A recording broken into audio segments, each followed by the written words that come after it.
before we start the show, we would like to thank our sponsors for 2024, Beefmaster Education Endowment Fund. Thank you for what you do for the breed, and thank you for supporting our show. SEBA, the Southeastern Beefmaster Breeders Association. Don't miss their convention and sale every August. Thank you for supporting the show. Emmons Ranch Beefmasters, Mr. Steve and Mrs. Cindy. They need no introduction. They always breed great cattle, and we just appreciate what you guys do, and thank you for supporting us. C&M Ranches out of Kershaw, South Carolina, the Chick family. Be on the lookout for their sale starting in 2025. Thank you for supporting the show. Lissy's Beefmasters is another one that doesn't need any introduction. We appreciate what you do for the breed and for our show. Cottage Farms Beefmasters, they have a sale with Clark Jones every year in June. Thank you for supporting our show. Sea Shepherd Beefmasters, thank you for supporting the show out there in Texas. And Jones Beefmasters, last but certainly not least, sell every June. They sell throughout the year. Mr. Clark, thank you for what you do for the breed every day, and thank you for what you do for our show.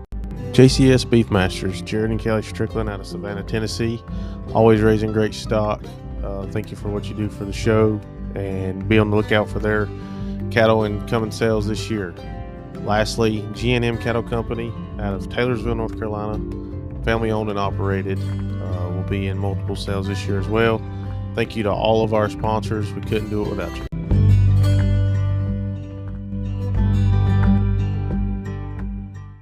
Welcome to Beefmaster Banner. We're your hosts, Josh Morrison and Jared Strickland. How's it going, Jared?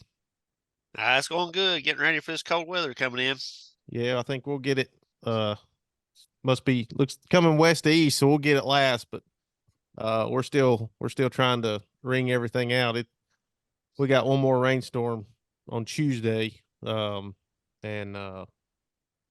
everything was underwater. You sent me a picture of a creek, or what is that? A creek or a river? It's a river that runs around our property. We've got a creek that runs through the middle that the cows drink out of, and it was just all underwater. It was submerged. And I say, unfortunately, we're about to get another probably inch tomorrow. Maybe you keep them on high ground. They're up here around the hay rings. They've got plenty of hay, and they've got a spring they can drink out of where they're at. So we're just going to leave them there a couple more days, I guess. Oh, good.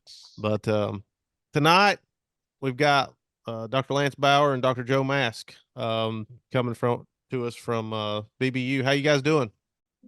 Good. We're doing good, Josh and Jared. Thanks for having us on again. Absolutely. And as we said before the show, as we were talking a little bit, we really appreciate you guys coming on. It means a lot that you guys from the BBU that actually are working for the BBU are willing to come on our show and talk with us. Yeah, it means a lot. Once again, thanks for asking us. And Lance and I are always available to try to assist. And, I think one of the things that we're trying to do in 2024 is more communication. And we'll talk a little bit more about that as we go through. But, we want to make sure that we get the message out however we can. And this is a great platform to get that done on. Well, we appreciate it. We really enjoy doing it, and enjoy especially you guys coming on. And that kind of rolls us into our first subject. How about just, for the beginning of the year here, we thought it would be a good episode to come on and maybe just give us just an update of what BBU's maybe looking forward to this year, what we've got going on, current events, that kind of thing. Next thing other than communication is research. And, we're able to get in front of university, academia, talk about Beefmaster cattle, but also be a part of, some research projects and make sure that the things that we're advertising, the things that we're doing, the cattle do hold up at the breed. And so, Lance, if you want to share a little bit about some of those projects we've got going on right now. So, right now we've got some really, really unique projects that I think are going to do exactly what Dr. Mask said in terms of proving what we've always preached about these cattle. One of them about to kick off and get into some more in-depth meetings. University of Tennessee is going to be looking at some maternal heterosis and the genetics of that maternal heterosis, which I think is a really interesting topic. Texas A&M University is looking at some stuff on adaptability and fetal programming, and then also some feed efficiency combined with efficiency throughout the production cycle. Anybody that's been around me since I started, my big deal is systems wide efficiency, not just feed efficiency, not just maternal efficiency, but systems wide. And I think everything we've got going right now is really going to focus us and point us in that direction. And there's some stuff I think that's going to be coming down the pipeline that just briefly got mentioned to me the other day that I think is going to prove to be a really awesome opportunity for us as a breed as a whole. And like Joe said, the communication's the big thing, and people say, well, I didn't see it here. I didn't see it here. And this is one thing I really appreciate about y'all's podcast is people hear it, Joe and I get calls about it. Hey, we heard this on the banner. So I think this is another way for us to help disseminate information and disseminate the information from the association to where people can hear and know that, Joe and I are open. Call us, let us know. You got a question, call us. No, I agree with you 100%. I mean, and the big thing too is it shows that it's not just there's not a disconnect between the BBU employees and the breeders, that y'all are okay with coming on here and talking and discussing what we're doing, why we're doing it, the reasoning behind we're doing it. We're going to get into some of that on some more of this digital beef stuff in a little bit, but it is very important, I think, for our listeners to understand that you guys are more than willing to talk about things. They just need to be able to call and ask questions. Yeah, I appreciate as a breeder, and a new board member, the efforts you're going to be working with on the communication, because all you can do is put it out there. It's for the breeders to hear it, so sometimes, even though our best efforts, I've learned that in the extension world, is even though you put forth your best effort, sometimes you don't get to everybody, but good effort always is good. I had a quick question for you, Lance, on one of those research projects when you're talking about the efficiency system wide type study. What was that kind of encompass? Like the whole, like a herd type deal, or? So it's right now it's working with an individual herd of beef master cattle, testing all those cattle through there. So they're getting some feed efficiency. The researchers are also looking at finding ways to measure efficiency on pasture, but then, tracking those females all the way through their production cycle, and how does that feed efficiency tie into their production? Are these super feed efficient animals? Are they super efficient in their production, their lifetime production of calves? Economic trait. So I think that's a really neat deal. And then, if there's anything that goes to the feed yard from that project, being able to track how those calves perform in the yard. That's really interesting. I mean, that's kind of takes the whole system, like you're saying, and finding the efficiencies that I think further down the road we're going to need to find as a industry as a whole anyway. Something that stands out to me, Lance, is when you mentioned the University of Tennessee. We have a pretty good foothold in the Midwest, but and I guess we do in the Southeast, but still struggle sometimes with Angus and some of these other breeds that's been around in the east of the Mississippi. So it's really stands out to me when you say that we're going to do some stuff with them. That may really help us down this way.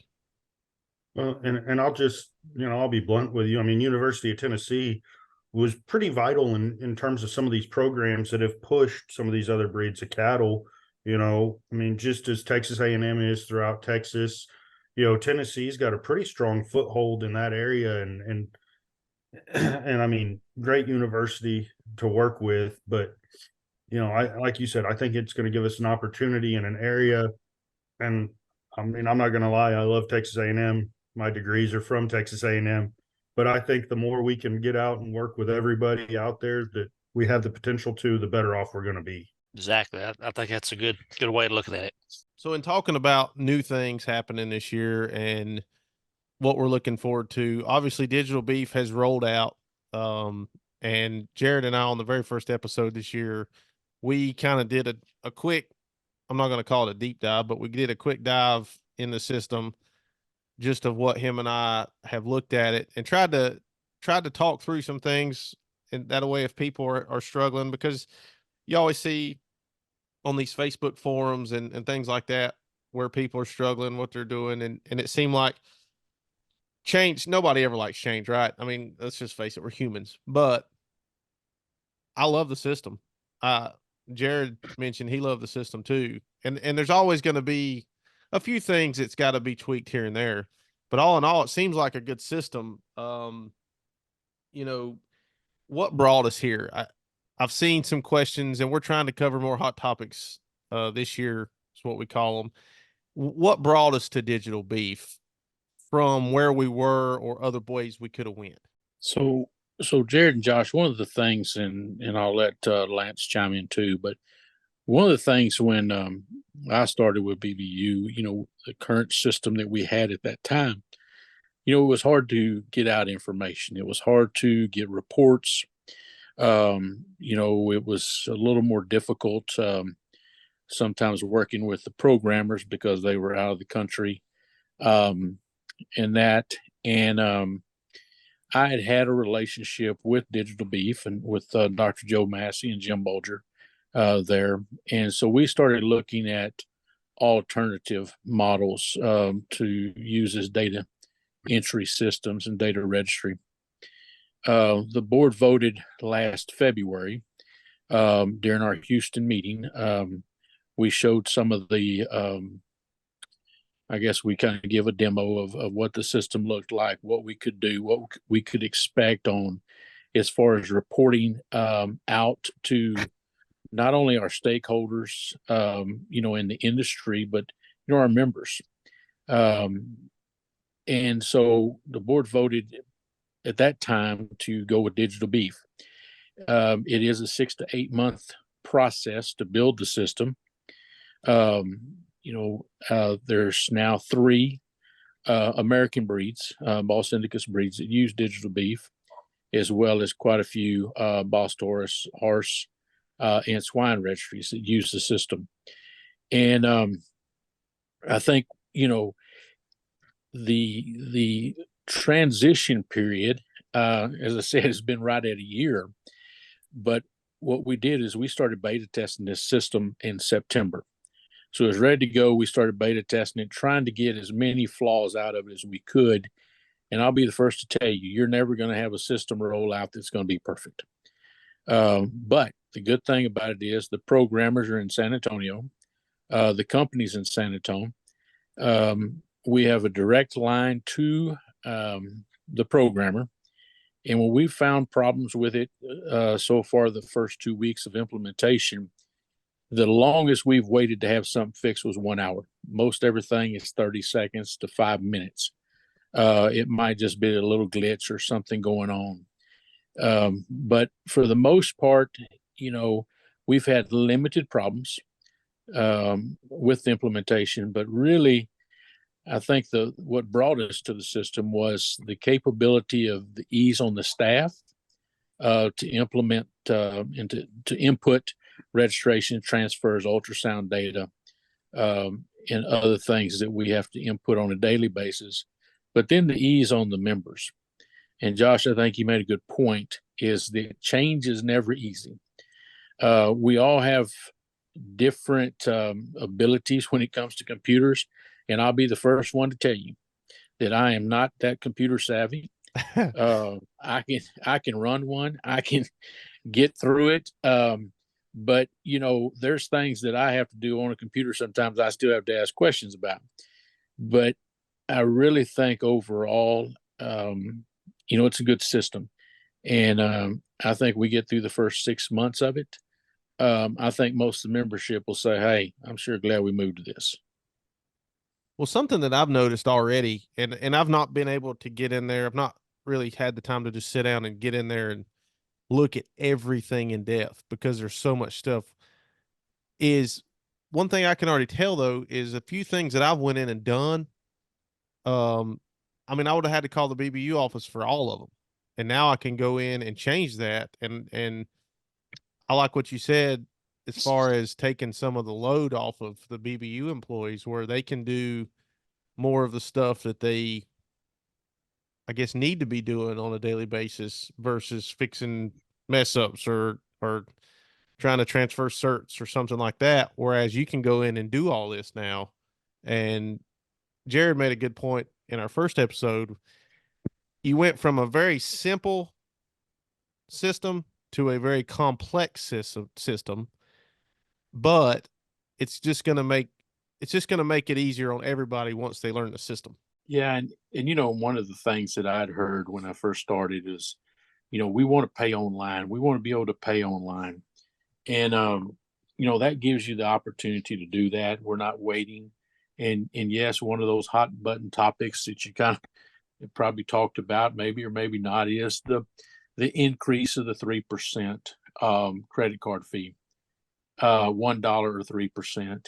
And the reason for that is because the astronomical amount of credit card fees that the association was absorbing every year. And you know, so that's the reason the board voted that in. But it does give the opportunity, like you said, to do more stuff on your own. We just finished today, finished updating a section on there that where you can go in and enter every one of your crossbred recips in the system yourself. You can, you know, put their information in, and then when you go to register that ETCAF, you know, you don't have to have a you know, an R number or C number or whatever. These will now be X numbers for your overall recips as well. So it kind of helps in the genetic evaluation part of it. And the other thing that we've really enjoyed in this system is the ease of DNA submissions and DNA results. And so what used to take quite a bit of time, Lance can explain to you a little bit because he was working at the system last week. But, you know, what used to take us probably half a day is taking us about, you know, an hour and a half to 2 hours. And so people are, you know, members and breeders are going to get their DNA results in quicker because now it's an upload. It's just like our members that are on pro services, they send us our stuff, they get it in, or just a member that's got, you know, maybe 25 or 150 cows, they can upload all their registration stuff just by an Excel spreadsheet that are templates on Digital Beef. They put their stuff in there. They don't have to type every one of them twice if they use a spreadsheet at home. So there's a lot of those things once you learn them, and we're going to have videos about them. But I think that members, once the shock is over, I think they'll really be impressed with the system. I'm glad you kind of hit on those points because that's kind of the first thing I picked up on with it. You know, playing with it is there's a lot of efficiencies in there, and like you mentioned with the DNA, that's one thing I didn't like with the old system. If you wanted to look at your DNA results, you had to go into an email, then you had to translate in your mind what it meant.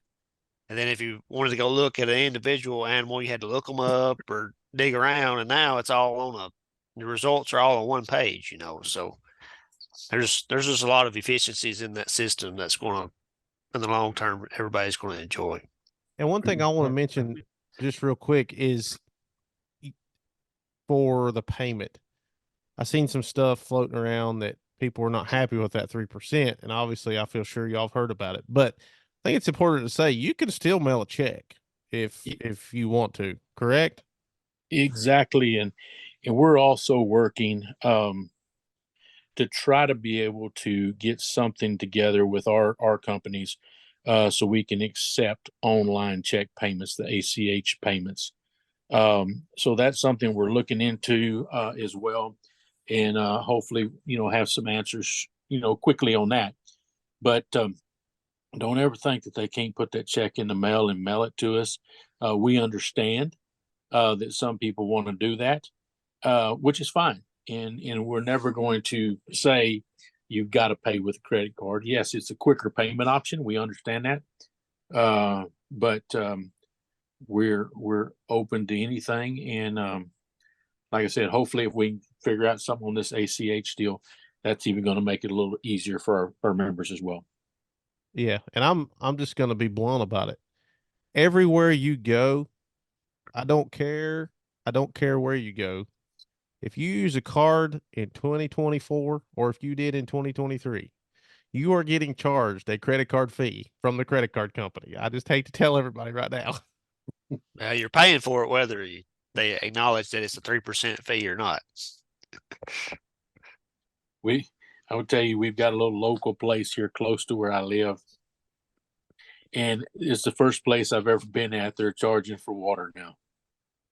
So, I mean, things are changing. So, and inflation very rough if you got charged for water.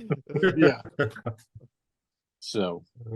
So we've talked some about digital beef. We can hit more if you guys want, and today or at a later date. If we have more questions, maybe we can get back on here and do this. But I'm gonna move from digital beef to membership. We had a couple questions when we were asking folks through December what they would like to hear about. One of the main topics was member retention. What do we have a plan as far as we always lose members, but every breed does, right? So tell us what in y'all's minds, I guess, what you think about that. I think, and Joe can correct me if I'm wrong, but I think that goes back to starting with communication again, making sure that we communicate what's going on with the membership, making sure that we're available, staff's available to answer those membership questions.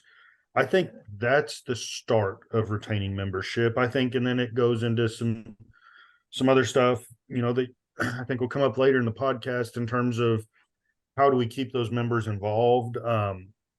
But I think it all stems from communication and getting members the communication they want. But I think Lance is right, Josh. I think one of the biggest things with retention is getting people the information they need. I want everybody to understand that, at BBU, we have 4 phone lines that come in the office. And there is multiple times in the day that all 4 of those lines are somebody's on them. And, we can't have unlimited ones, but, people have our cell numbers if they can't get somebody in the office. But we need folks to understand, be patient. If you have to leave a message, we're going to get back to you. And I think that, just as Lance was talking, our main goal, and I think in any association, is to help our members any way we can. And so as we're traveling to sales, as I'm traveling, Lance is going to Live Oak this weekend. I'll be at Louisiana Cattlemen's starting tomorrow. If we're there, ask us questions. Don't feel like you're ever intruding. If somebody's got a question, hey, come up to me and ask me. If I don't have the answer, I'll be the first one to tell you. I'm going to tell you I don't know, but I'll figure it out. And I think that retention can mean a lot of things. Right now, we know that we've lost some members probably just due to drought conditions, sell-off conditions, and that. And then we lose membership sometimes if, folks want to go a different direction. But I think that if, we're out there to give the information they need, and I think that, podcast, social media post, all that kind of stuff helps. Now, I think one of the other things that, Lance and I have talked about several times and is, when you come in brand new to a breed, sometimes it can get overwhelming, especially if you come in right now and you hear some of the stuff about, change, and it gets overwhelming. But, I would say this, come straight to the horse's mouth, ask the office, or contact your board. One good thing about BBU is their board meets once a month. The first Wednesday of every month, the BBU board meets via Zoom, and they're up to date on the pulse of what's going on in the association. One of the things that our president, Derek Thompson, has implemented this year, Lance and I meet with him once a month, so he knows what's going on. So it's all about the communication part. But then too, if you're out there as a seasoned member, I would encourage those seasoned members that's been in the breed for quite some time, be a good mentor. Help folks out when it comes to breeding, when it comes to, helping them out on feeding, nutrition. And, yes, we're all competing for a sale. But at the end of the day, I think if our members work together, people feel more at ease about being part of the breed. The other thing I would stress to new members and old alike is that the committee meetings in May are open to anyone. You can come sit in the committee meetings. You can, hear what's going on. The board meetings are open. Maybe not as much as once a month on the Zoom because it's a very limited time just at lunch, but they are open, for people to listen in and know exactly what's going on in their association. Because at the end of the day, Lance and I work for the membership, and the association is there for them. So anything we can do to assist in that retention, that's what we want to do. I like how you mentioned having the breeders, be mentors to those that are new. I mean, I think that's, from my standpoint, that's a very vital, important piece of the puzzle to get people to stay in the breed. Because if we don't help them, how are they going to learn what they may need to be doing or stay in business? And Exactly. just going back to that, I mean, from the time I started as a field rep in 2016 up until now, I mean, I've been all over the country, met breeders everywhere. This breed is just absolutely full of great people. Take advantage of that. And Jared and Josh, I mean, I've seen both of y'all do that as y'all have come up through the breed, because y'all kind of probably started about the same time as me, getting a little more heavily involved. And I've seen both of y'all pick up people as mentors and now become mentors to people. And so, I mean, I think that it makes the breed better. The more people we have working together just makes the breed a whole lot better. I agree with you. And that's the reason, I mean, going back to the whole reason we started the show was Jared and I talked about it. And if we can help one person out of this entire thing, whether we go another year or we go 10 years doing this, if we can help just a handful of people learn something new, that's a success in our opinion. And, you guys, every time I've ever seen you guys at sales, you go out of your way to speak. It's not like somebody has to chase you down to come try to talk to you. I mean, you guys have been nothing but friendly and go out of your way to talk to pretty much everybody. I agree with that 110%. And if they really need to get a hold of a board member, they can just come on the show, because we have one that's on this show every twice a month. Yeah. Well, and that's one of the things I was going to say is that, there's 17 board members, and every one of those individuals are willing to take and field anybody's questions. And the wealth of knowledge on that board, is there. And so, I'd encourage members, if they had a question, if they see one of the board members, stop and ask them, because those guys are there and willing and ready. I'll say, as somebody that didn't grow up in the Beefmaster breed, I've been following the breed for about the last probably 10 years. And because I have friends that show them, or friends that, have the Beefmaster cattle. And when I came to work in September of last year, I can go to sales myself, and and people treat me the same way because some of them know I don't know all the pedigrees yet, and I don't know all the players in the breed yet. Those more seasoned members are willing to take you by the hand and say, "Hey, look at this or look at that." And so I'd encourage all the members, to find those people at sales or at convention or trade shows. Hey, just ask questions. That's the easiest way. And if not, send us a message at the office and we'll get back with you. Well, I guess that's how much time we got left, Josh? A few minutes. We got all the time in the world. We actually upgraded our Zoom, so we ain't got to race the clock anymore. We've got 30 hours. No, we really appreciate y'all coming on, and I'm going to put both of you on the spot because Jared and I've talked about this, but our plan would be if you guys would come on just, a couple of times this year, maybe once every other month or something like that, just to talk about what's going on in the breed. And, hopefully we'll keep some of those hot topics rolling in because I think it's important for people to know these things, and it probably makes them feel better coming from you guys than it does us because they feel like, well, I mean, you guys are the ones that's coming up with it, but I think it's also important to know all this stuff's not just fly by night. I mean, there's a lot of thought and a lot of effort and a lot of people that go into this.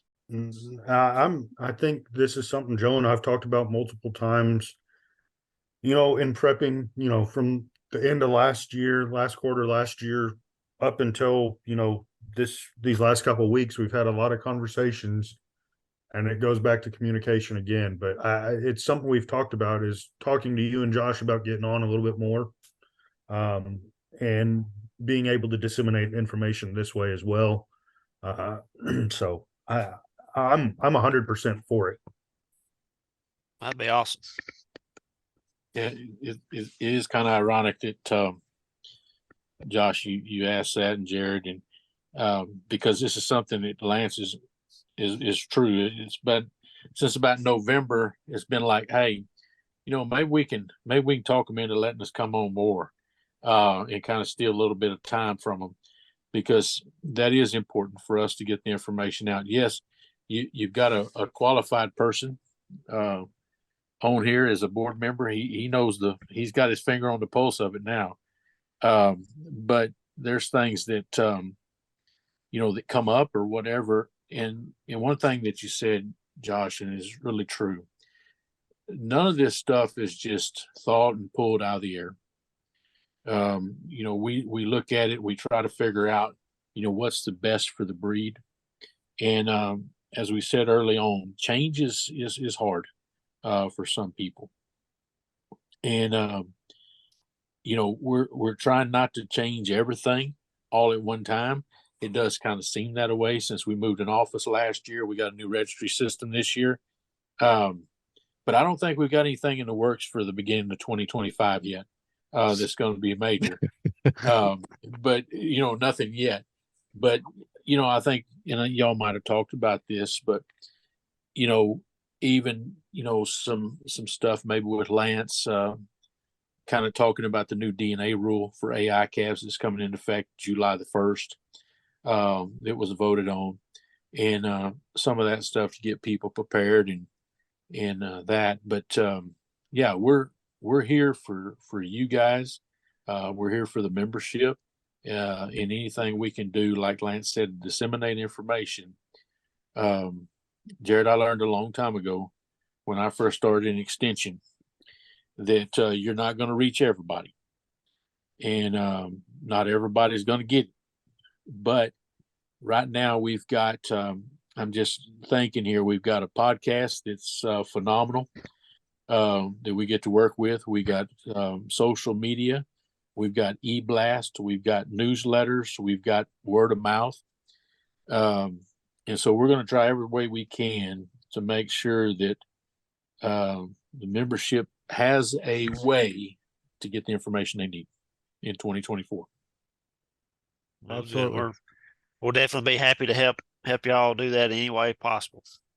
Yeah, absolutely. What and you know we're gonna obviously stay in touch pretty often because even I mean you guys may decide, hey, I've got here's a subject we need to talk about or that would be good to talk about, and we'll do it. Hey, we're open to anything, and anybody listening, if there's things you want us to ask these two guys, let us know. Message us, comment on our post when this comes out.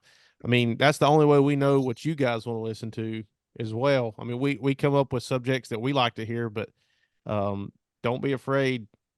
Just like you said, Dr. Joe, we're here for everybody. So we want to talk about what everybody wants to hear. But again, we really appreciate y'all coming on tonight, taking time out of your evening to do so. And we are gonna have y'all on some more. Like I said, we'll be in touch on that. But I think that'll be a good thing rolling through 24 is letting people hear what's going on and everything. Thank you all. But we appreciate it, and we'll see everybody on the next episode. I appreciate it, guys. Well, we want to thank everybody for listening to the Beefmaster Banner podcast. Please know that we are on Apple Podcast, Spotify, and we are on YouTube. Just search Beefmaster Banner. Please like, share, comment, and subscribe. We love hearing from you, and we'll see you on the next episode. Thank you.